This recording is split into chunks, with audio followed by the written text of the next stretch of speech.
Zohran reveals the game-changing strategy behind his historic New Year cop set.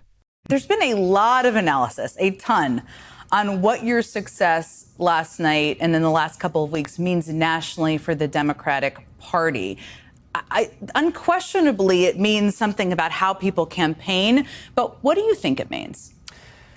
I think it is part of a larger referendum on where our party goes. And I think one of the hopes that we had from the very beginning of this campaign was to move our political instinct from lecturing to listening. You know, at the national level, after the presidential election, we saw that New York was actually the state with the largest swing in the country towards Donald Trump, 11.5 points, and that swing took place far from the caricature of Trump voters, instead taking place in the hearts of immigrant New York City. And I went to those neighborhoods. I went to Fordham Road in the Bronx and Hillside Avenue in Queens, and I asked those New Yorkers, the vast majority of whom were Democrats, why they voted for Trump and what it would take to bring them back to the Democratic Party.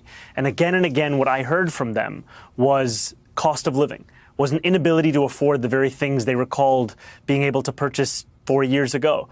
And when they told me what it would take, they said again and again a relentless focus on an economic agenda. And ultimately, in listening to them, we built a campaign that was explicitly about making this city affordable.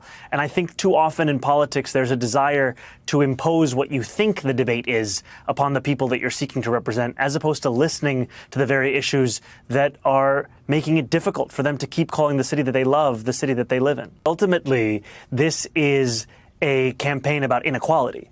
And you don't have to live in the most expensive city in the country to have experienced that inequality, because it's a national issue. And what Americans coast to coast are looking for are people who will fight for them, not just believe in the things that resonate with their lives, but actually fight and deliver on those very things. And part of how we got to this point was through the endorsements of Congresswoman Alexandria Ocasio-Cortez and Senator Bernie Sanders, who've been leading this fight against oligarchy across the country. And I think that in focusing on working people and their struggles, we also return back to what makes so many of us proud to be Democrats in the first place.